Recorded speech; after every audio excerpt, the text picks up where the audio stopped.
Clarice Becket is today one of our most loved and most recognised artists of the early part of the 20th century, despite, during her own lifetime, being maligned by the public and other artists, and by almost completely disappearing into obscurity after her death.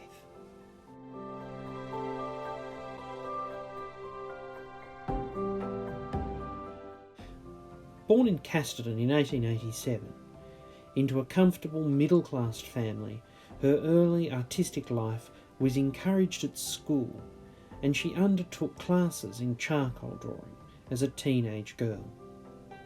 But family life and expectations, which plagued her throughout her life, prevented her from any formal artistic training until she was 27, when she persuaded her father to allow her to study drawing at the National Gallery School of Victoria under Frederick McCubbin. In 1917, Becket declines an invitation to join the painting school at the National Gallery, and instead decides to embark on a few months' training under the controversial artist and educator Max Meldrum. Meldrum's theories attracted a whole generation of younger artists in Melbourne. Tired of the conservatism of the National Gallery School, Meldrum's ideas about seeing were fresh and new. These ideas were attractive to Becket, and they aligned with her interest in theosophy and Buddhism, in which she was widely read, and which at the time had become influential ideas and movements on many artists. Despite criticism from other artists and critics of the time, Becket continued to exhibit widely, holding solo shows from 1923 until 1932. She was also an early member of the 20 Melbourne painters, who she exhibited with annually from 1923 to 35. And it is in one of their annual exhibition catalogues she gave her objectives in art: to give a sincere and truthful representation of a portion of the beauty of nature, and to show the charm of light and shade, which I try to set forth in correct tones so as to give as nearly as possible an exact illusion of reality. Becket passed away in 1935 after contracting pneumonia whilst out painting one evening and getting caught in a storm. A memorial exhibition was held in 1936, but after that she disappeared into obscurity until being rediscovered in the early 1970s.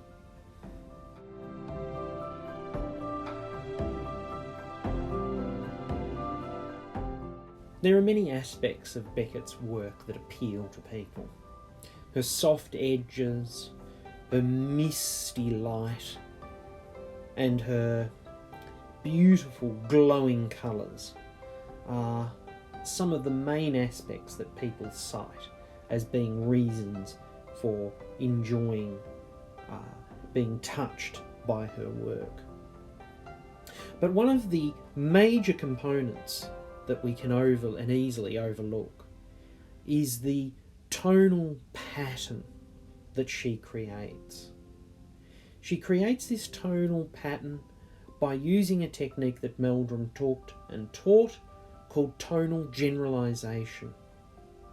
You see this tonal generalisation most easily in her tree masses and in her simplification of things like cars and figures within her landscapes.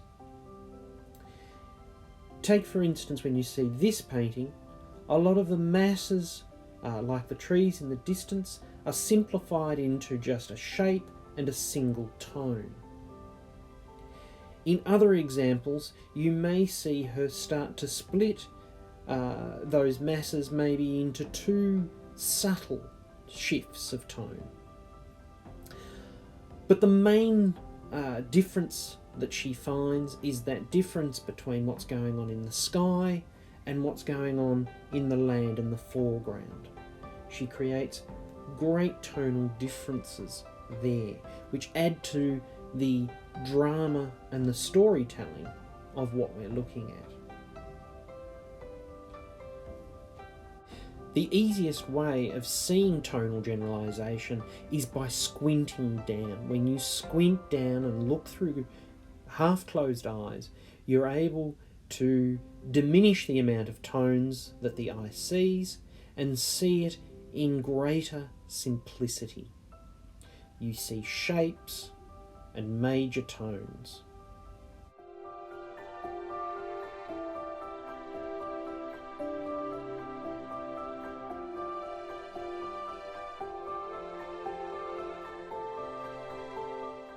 For this week's exercise, I want you to find a Clarice Becket that you like. There are plenty of them that you could find online. Alternatively, you might have a book that will include examples of her work, or you may have the recent catalogue from the Art Gallery of South Australia's exhibition. Your first step is to draw a rectangle the same size as the reproduction that you have found. You will only use a 6B pencil for this exercise, and try your best to put your eraser away and not use it. With this exercise, we're trying to identify the tonal generalizations that Clarice Becket has used. So I want you to start with the colour reproduction and squint at it and identify the lightest and the darkest tones. In this case, the lightest tone was the sky, contrasted then with the rest of the painting of mainly the road and the trees and things off to the left and there slightly to the right. That was the main tonal difference.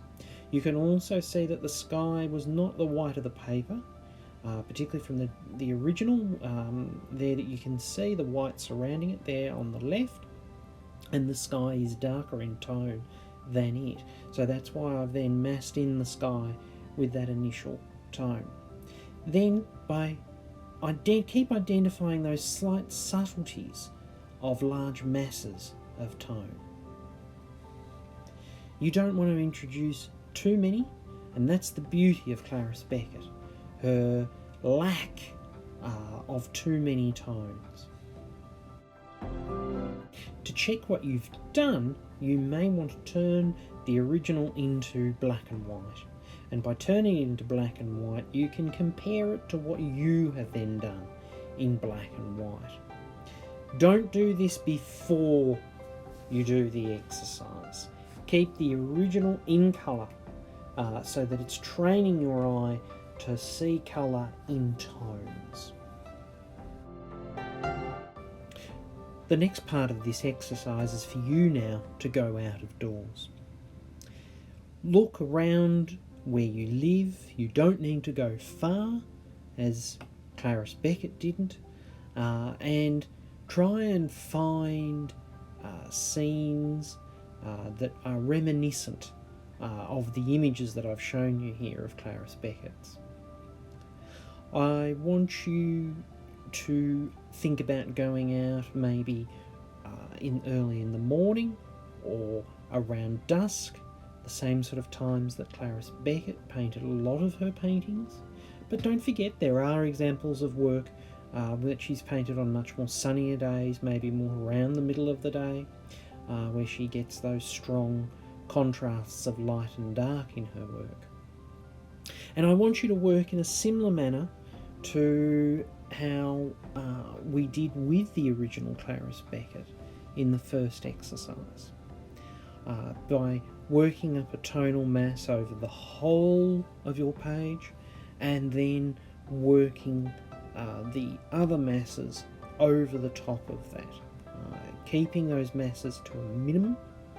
You may only want to find 3 to 5 major tonal differences, somewhere in there, and then keeping them in simple, big forms. Also, don't work too big. You can see here for the examples that I'm showing you, I'm working in a small sketchbook that I take with me out of doors. That would each half of the page is probably only about 8 centimetres by 12 centimetres, maybe not even that, meaning that you can work quite quickly. Good luck, enjoy the exercise, and I'll speak to you soon.